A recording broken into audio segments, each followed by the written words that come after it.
Imagine yourself suspended thousands of meters above the ground in a fragile machine made of canvas and metal that barely manages to stay in the air.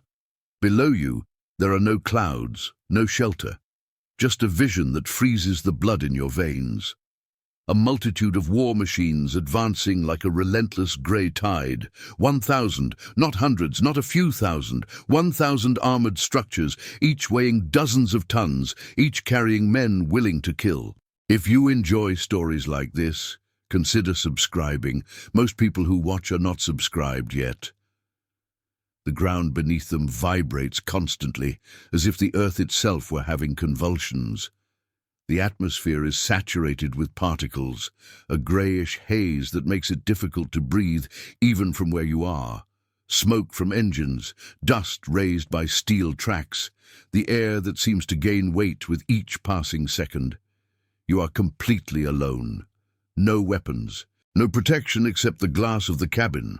No companion at your side, just you, your eyes, a radio, and the awareness that you are witnessing something that few will live to tell about. Your hands tremble on the aircraft controls. You know you have been detected. The Germans are already shooting. You see bullet traces passing near the fuselage, some hitting, leaving small holes that whistle with the wind. You could do many things at this moment. You could transmit precise coordinates. You could describe formations, types of tanks, exact numbers. You could scream a desperate warning. But there is no time for any of that. There is no time for details. There is only time for one thing, a single word that summarizes everything you see, everything it means, everything that will happen. If you like stories like this, consider subscribing. Most people who watch are not subscribed yet. You grab the transmitter with fingers that seem no longer to belong to you. Your voice comes out hoarse, almost a whisper, but clear enough to be heard. One word, just one. And in that instant, everything changes. Everything. Because that word is not just a word.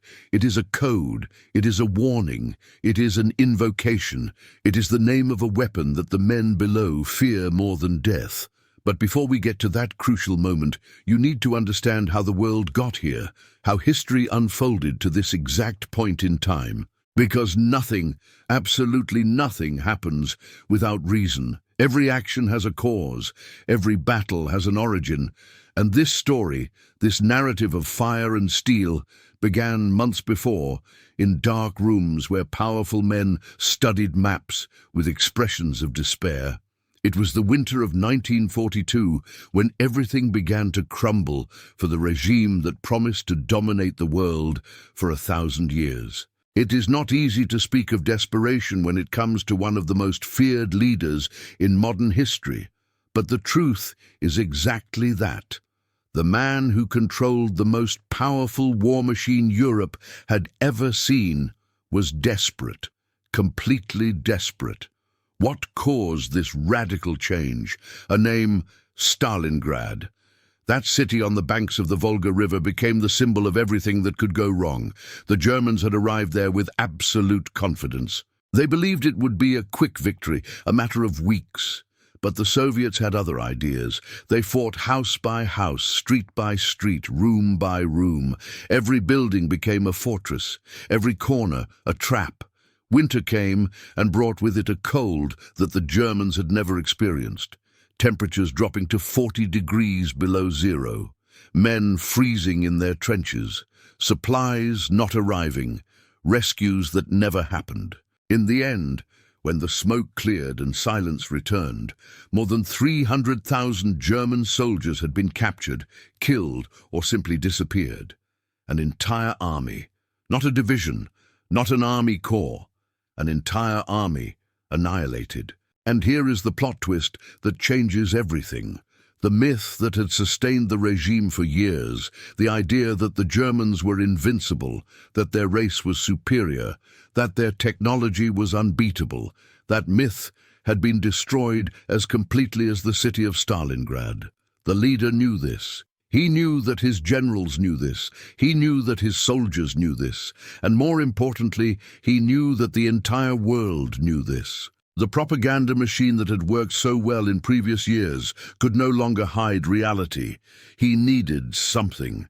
Something big, something that would restore confidence, something that would show the world that the empire still had power, that it still had strength, that it could still win.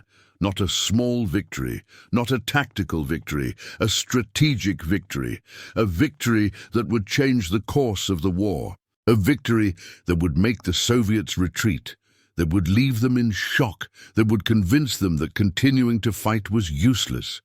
And he believed he had found the perfect place for that victory. A place that, when you look at the map, seems almost made to order for an encirclement operation, a place called Kursk. If you are following this story so far, leave a like so that more people discover these fascinating narratives. When you study a map of the Soviet Union in 1943, there is something that immediately catches your attention. The line that separates the territory controlled by the Germans from the territory controlled by the Soviets is not a straight line. It is not a clear and simple division. Instead, there is an anomaly, a salient, a protuberance, a piece of Soviet land that extends into German-controlled territory like a finger pointing at a wound. The Kursk salient, as it became known, had a characteristic that made it irresistible for an encirclement plan. The Soviets were exposed on two sides, completely exposed. If the Germans could launch coordinated attacks from both north and south simultaneously, they could do something that every military commander dreams of doing: encircle an enemy force. Not just defeat it, encircle it, trap it, destroy it completely. Hundreds of thousands of Soviet soldiers would be trapped within that salient like fish in a net. Entire armies would be annihilated. The Soviet Union would lose a number of men and equipment that perhaps it could not recover. And if that happened, if this operation worked, the war in the East could be decided once and for all. The plan received a name: Operation Citadel. It was not a name that inspired confidence. It was not a name that evoked power or victory. It was a name that sounded defensive, as if they were building a fortress instead of launching an attack. But the name did not matter. What mattered was the scale. The resources allocated for this operation were immense. Hundreds of thousands of soldiers, thousands of tanks, combat aircraft, heavy artillery. Everything the German Empire could gather was concentrated at that point. Generals who had conquered entire cities were called. Divisions that had fought on multiple fronts were transferred. Resources that were desperately needed elsewhere were diverted. Everything for a single operation. Everything for that salient on the map. And here is the problem that no one foresaw. The Soviets knew. They knew exactly what was being planned. They knew when it was going to happen. They knew where it was going to happen. And this information, this intelligence that the Germans believed to be secret, was going to completely change the outcome of the battle. How did the Soviets find out? That is one of the most fascinating parts of this story, because it involves not just one method of intelligence, but several, all working together, all feeding the Soviet command with increasingly precise information. First, there were the spies. The Soviet Union had built an intelligence network that extended throughout Europe. Some of these agents were in extraordinary positions. There were spies within the German government itself. There were spies in neutral countries like Switzerland, intercepting communications, decoding messages, passing information. There were spies in factories, in barracks, in ministries. They were everywhere, invisible, patient, collecting fragments of information that were later assembled like a puzzle. And these fragments began to form a clear picture. The Germans were planning something big, something in Kursk, something for the summer. The details were vague at first, but each report that arrived added more colors to the picture. Second, there was aerial reconnaissance. The Soviets had reconnaissance aircraft that constantly flew over German-controlled territory. Slow aircraft, unarmed, vulnerable, but capable of doing what no spy could do: see. They took photographs, many photographs. Photographs of railways, photographs of depots, photographs of fields where tanks were being concentrated, photographs of roads that were being prepared to support the weight of heavy machines. Soviet analysts studied these photographs with magnifying glasses, counting vehicles, identifying types, mapping positions. And what they saw was terrifying. Thousands of tanks being transported to the Kursk region, thousands of soldiers, heavy artillery guns, combat aircraft. Everything pointing to that salient on the map like an arrow pointing at a target. Third, there were the interrogations. Whenever the Soviets captured a German soldier, he was taken for interrogation. Not all soldiers talked. Some resisted. Some died without revealing anything. But others talked. They talked about rumors they had heard, about conversations between officers, about the great attack that was being planned, about Kursk, about Operation Citadel. Each captured soldier was a potential source of information. And when you have dozens, hundreds of different sources, all saying the same thing, you begin to be certain. And here emerges the devastating plot twist. The Soviets not only knew that an attack was coming, they knew approximately when. And this information was going to allow them to do something that seemed like madness at the time. Instead of attacking first, instead of trying to catch the Germans by surprise, they were going to prepare. They were going to build defenses. Defenses so deep, so complex, so devastating that no attack could penetrate them. When the Soviet command received all this information, when it put together all these fragments of intelligence, a decision was made. A decision that was going to change the course of the war. Marshal Georgy Zhukov, one of the most brilliant generals of World War II, perhaps the most brilliant, presented a plan. A plan that seemed contrary to everything that military doctrine taught. Instead of attacking, the Soviets were going to defend. But not a common defense. A defense like the world had never seen before. Zhukov had understood something that few generals of the time understood. The nature of war had changed. In the early years of the conflict, the Germans had won battle after battle using a tactic that had a name that sounded almost poetic: Blitzkrieg, lightning war. The idea was simple in theory, but devastating in practice. You concentrated all your tanks, all your aircraft, all your firepower at a single point. You created a fist of steel, and then you punched. You punched with such force, with such speed, that the enemy could not react. You broke through the lines. You advanced so fast that the enemy was left behind, confused, disorganized. It worked in Poland, it worked in France, it worked in the first months of the invasion of the Soviet Union. The Germans had conquered enormous territories using this tactic.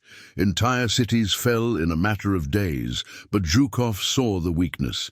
Every tactic has a weakness, and the weakness of Blitzkrieg was fundamental. It depended on speed. It depended on maintaining momentum. If you could stop the initial advance, if you could absorb that first devastating blow, if you could make the Germans spend their ammunition, their fuel, their energy in that first attack, then they would be vulnerable, because after that first blow, there would be nothing left. The Germans would have put everything into that attack, and if it failed, if it could not break through the lines, then they would be exposed. So Zhukov proposed something that seemed suicidal at the time. Instead of attacking, the Soviets were going to build defenses. Not just defenses, defenses in depth, defenses in layers, defenses that extended for kilometers and kilometers. And that is exactly what they did in the months leading up to the battle. More than 300,000 Soviet civilians were mobilized, men, women, even children. They were sent to the Kursk region with a single mission: dig trenches, dig bunkers, dig artillery positions, dig tank traps, dig. Day after day, week after week, under the hot sun of the Russian summer, without adequate rest, with inadequate food, but digging. When they finished, when that monumental work was completed, the Soviet defenses had a depth that was almost incomprehensible. 200 kilometers, not 100, 200. If you managed to break through the first line of defense, you would find another, and if you managed to break through that one, you would find another still. 8 lines of defense in total. 8 layers of trenches, bunkers, artillery positions, each one stronger than the previous one, each one designed to absorb the attack, to wear down the enemy, to kill. And here is the plot twist that emerges from this. Between these lines, there was something that made the defense even more lethal. Mines. More than 1 million mines. Anti-tank mines, anti-personnel mines, mines of all types, planted in patterns that had been carefully calculated. Each mine was a small, deadly trap. Each step could be the last. Each movement of a tank could result in an explosion. It was a fortress, an invisible fortress, hidden beneath the earth, waiting. And at the center of that fortress, waiting in the reserves, were the Soviet secret weapons. Weapons that the Germans did not expect, weapons that were going to change everything. The Germans were not the only ones who had developed new weapons. The Soviets had also prepared, and they brought to Kursk some of the most devastating machines of the war. The T-34 was already known. The Germans had encountered this tank before and had been shocked by what they saw. It was fast. It had sloped armor that made projectiles ricochet. It carried a powerful gun. When the Germans saw the T-34 for the first time in 1941, they did not know how to deal with it. Their conventional tanks could not penetrate the armor. Their guns could not hit it at safe distances. It was a shock, a revelation that German superiority was not as absolute as they believed. But for Kursk, the Soviets brought something even more terrifying. The Su-152, a tank destroyer, a monster of metal, a vehicle that seemed to have been designed with a single purpose: destroy tanks. And it did that very well. It carried a 152mm gun. 152. Think about it. A gun so powerful that it could destroy any German tank with a single shot. Anyone, including the new tanks that the Germans were bringing to the battle. Tanks that they believed to be practically invincible. The Germans also had new weapons, the Panther and the Tiger. The Tiger was the most feared tank of the war. It had armor so thick that most Allied guns could not penetrate it. Its 88mm gun could destroy any tank at more than 2 kilometers away. It was a killing machine, pure and simple. The Panther was the German answer to the T-34, faster, more agile. With sloped armor copied from the Soviet design, it was an excellent tank, perhaps the best tank the Germans produced during the entire war. But there was a problem, a big problem. These tanks were too new. The Panther had just come off the assembly lines, literally just come off. Some of them still had mechanical problems. The drivers did not have enough experience with them. There were not enough spare parts if something broke. Hitler wanted to wait. He wanted to give more time to produce more tanks, train more drivers, solve the mechanical problems. But his generals were nervous. Each day that passed, the Soviets grew stronger. Each day that passed, more mines were planted, more trenches were dug, more defenses were built. In the end, the decision was made. The attack would begin on July 5th, 1943, and here is the plot twist that defines everything. Neither side really knew what was about to happen. The Germans believed they would be able to break through the Soviet defenses in a matter of days. The Soviets believed they would be able to absorb the attack and then counterattack. But no one was prepared for what would actually happen. No one was prepared for the scale of destruction. No one was prepared for the hell that was about to be unleashed. The night of July 4th was strangely calm. On one side of the front line, hundreds of thousands of German soldiers were preparing, checking weapons. writing letters home, trying to sleep, knowing that many of them would not see the dawn of the next day. Some prayed, some smoked, some simply remained silent, lost in their own thoughts. On the other side, the Soviets were also waiting, but they had something the Germans did not have: knowledge. They knew exactly when the attack was going to begin. Their spies had obtained the information, and Zhukov had decided to use that knowledge in a way that was both psychological and tactical. At 2 in the morning on July 5th, when the Germans were still positioning themselves for the attack, when they were still moving, when they were still vulnerable, the Soviets opened fire. It was not sporadic fire. It was not a warning. It was a massive bombardment. Thousands of Soviet guns began firing at the same time. The noise was deafening. It was not just noise. It was a sound that seemed to come from hell itself. The ground trembled. It was not a light vibration. It was a vibration that you felt in your bones. The sky turned red with explosions. Red, not orange. Red. As if the sky itself were bleeding. The Germans were in shock. This should not be happening. They were the attackers. They should have the initiative. They should be attacking the Soviets, not being attacked before they even began. But now, they were being bombarded. Their trucks were being destroyed. Their soldiers were being killed. Their plans were being disorganized. The Soviet bombardment did not completely destroy the German forces. But it caused confusion, it caused delays, it caused losses, and more importantly, it showed the Germans that the Soviets knew what was coming. There would be no surprise at Kursk. The element of surprise, which had been so crucial to the success of Blitzkrieg, had disappeared. When the sun rose on July 5th, the battle truly began. The Germans attacked on 2 fronts.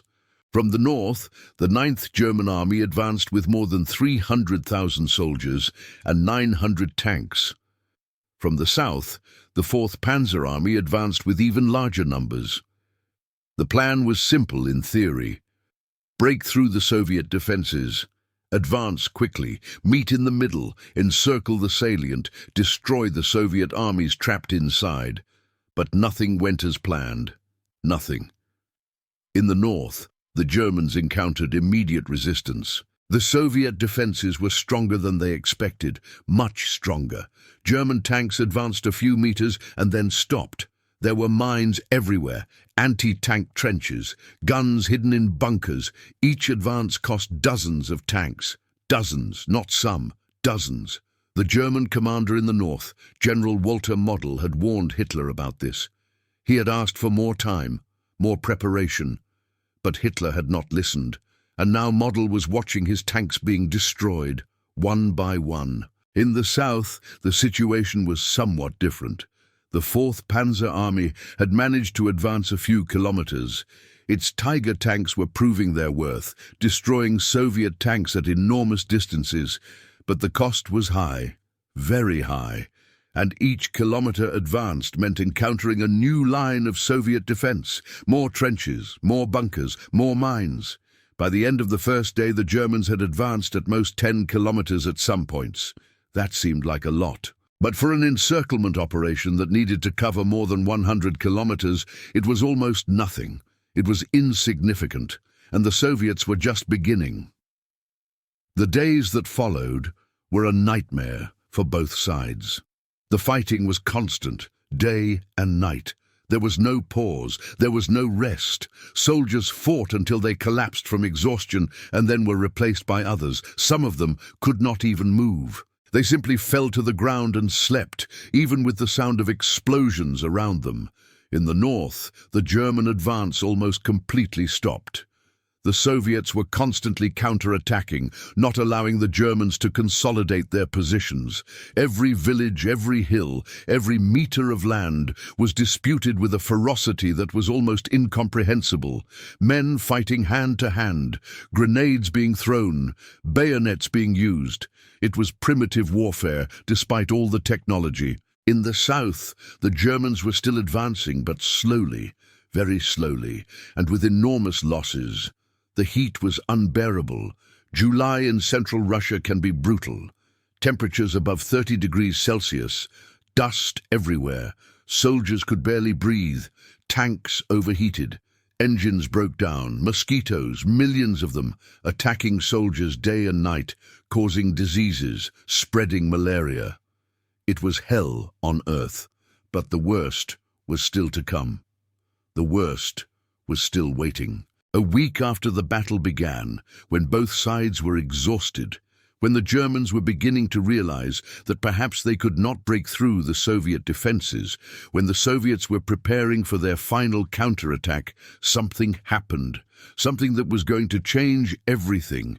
A Soviet pilot was flying over the front line. His job was simple: observe, count tanks, map positions, report back to command.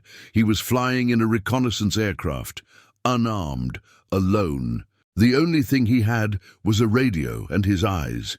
And then he saw below him, advancing toward the Soviet lines, the largest concentration of tanks he had ever seen in his life.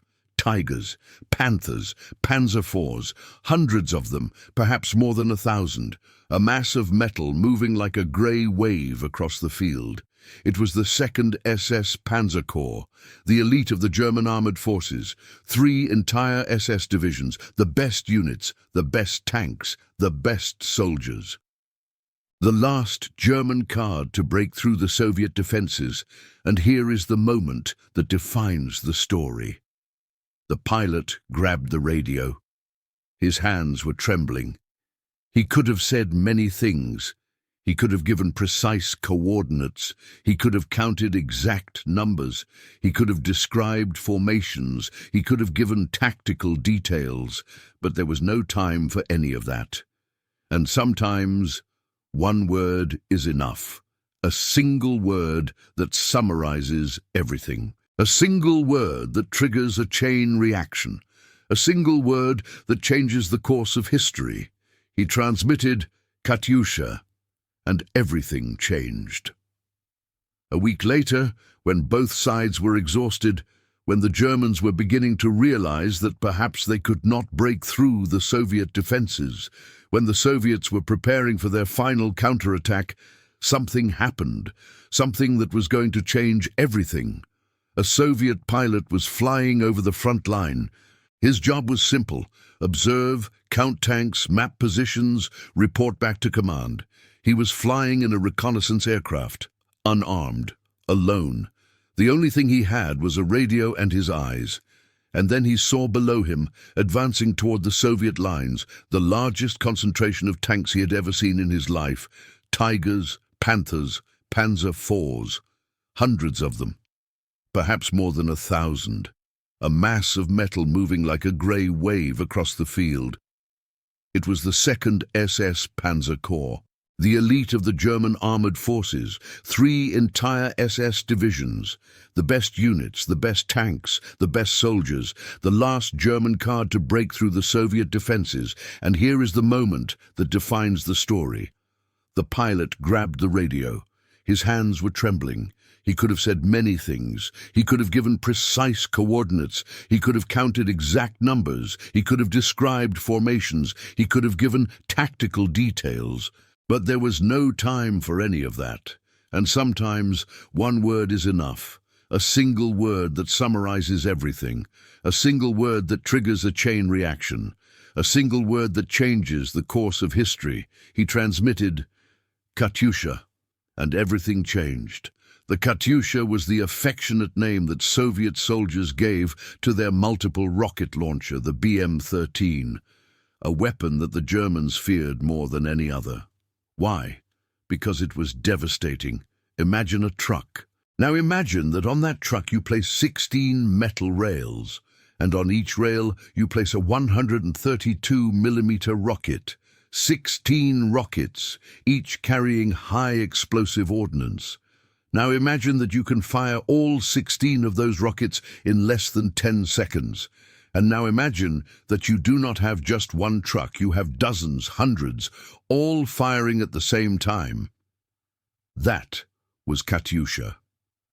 When the rockets were fired, they made a characteristic sound, a high-pitched and terrifying wail. German soldiers called it Stalin's organ because of the sound, and they were terrified of that sound, because when you heard the rockets being fired, you had only a few seconds to find cover, and often a few seconds were not enough. The rockets fell like a rain of fire, explosions everywhere, shrapnel flying, the ground trembling, and then silence. A silence full of screams and burning metal. It was a psychological weapon, as much as a physical one, because even if you survived the attack, you would never be the same again. The fear was etched into your soul. And now that weapon was about to be used on a massive scale. While the pilot was transmitting his message, something else was happening on the ground. The Soviets had a plan. They knew they could not continue just defending. At some point, they would have to counterattack, and they had saved their forces for that moment. The 5th Guards Tank Army was waiting in the reserves, more than 800 tanks, mostly T-34s, along with them mechanized infantry units, artillery, and yes, Katyusha batteries. And now they were advancing. The place chosen for the confrontation was a field near the village of Prokhorovka, relatively flat terrain, surrounded by small elevations, a place where tanks could maneuver. What happened there that day is still debated by historians. The numbers vary, the stories vary, but everyone agrees on one thing: it was the largest tank battle in history. On one side, the German tanks, Tigers with their 88mm guns that could destroy T-34s at more than 1 kilometer away. Panthers with their sloped armor and speed, the elite of the German armored forces. On the other side, the Soviet tanks, more numerous but individually weaker. The Soviet commanders knew they could not win in a long-distance artillery duel.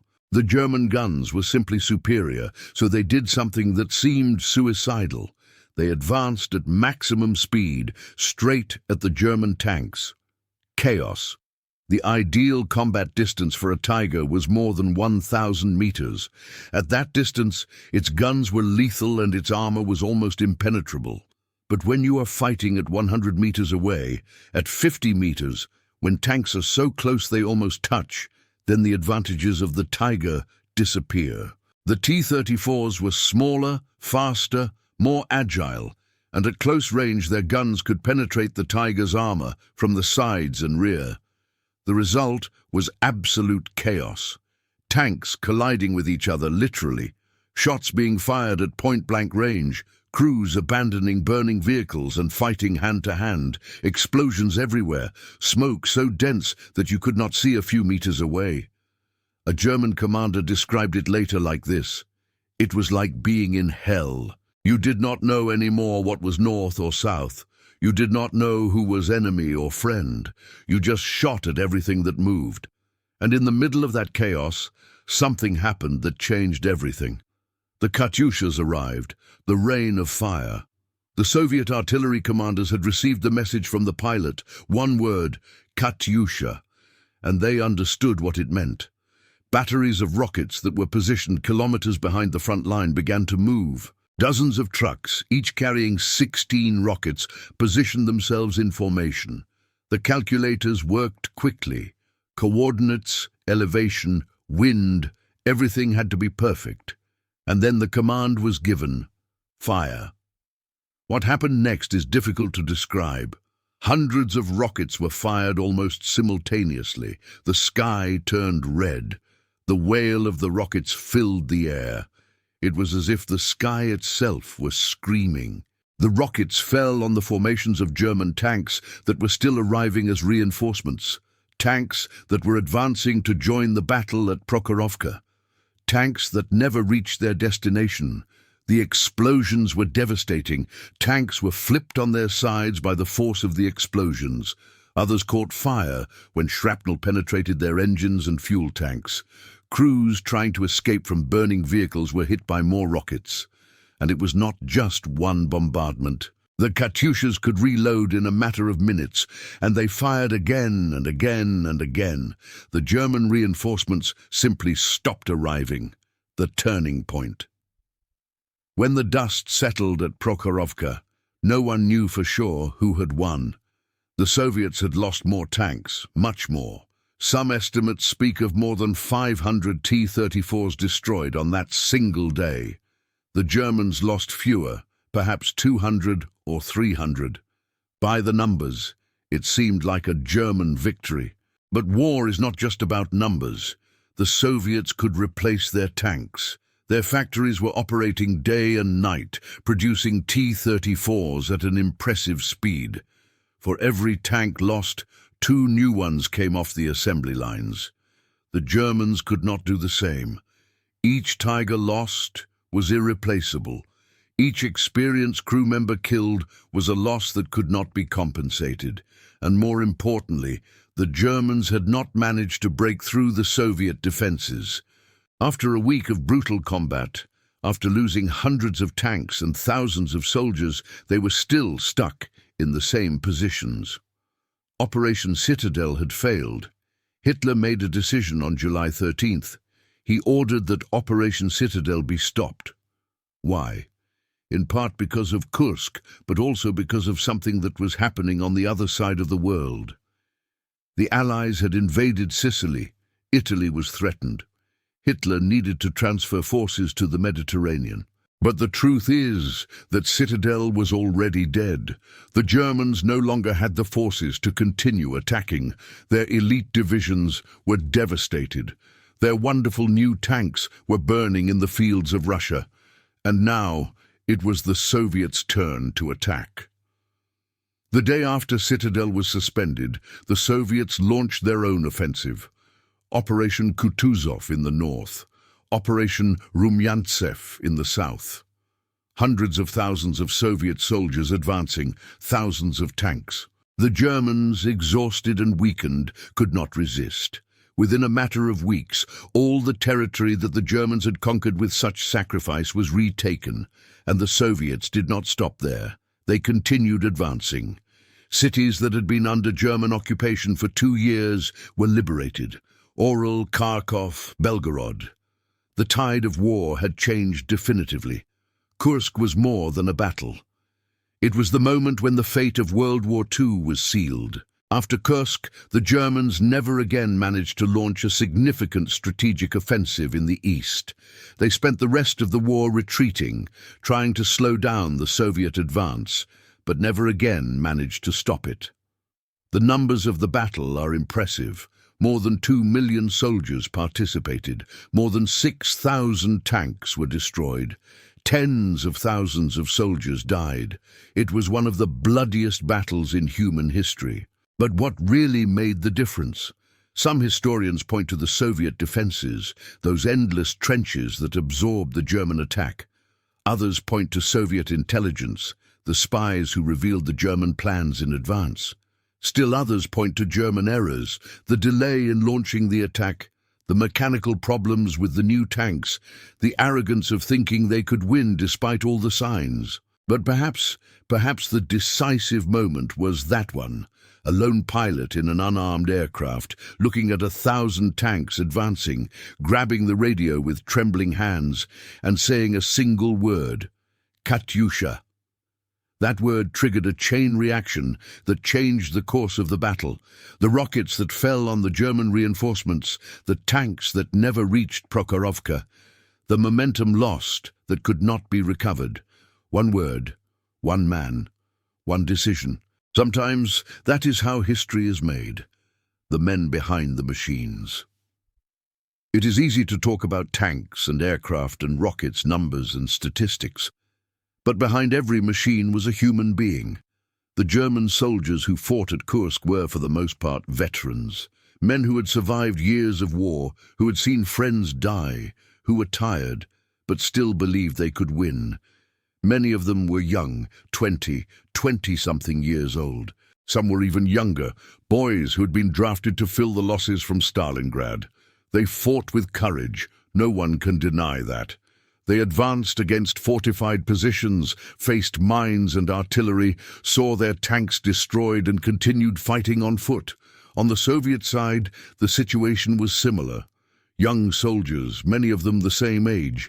Some were veterans of previous battles, others were recruits who had never seen combat before. Many of them were from distant places, from Siberia, from Kazakhstan, from places that most of us have never heard of.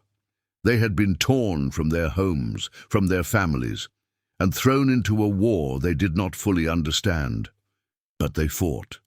They fought for their families, for their lands, for revenge against the invaders who had destroyed their villages and killed their loved ones.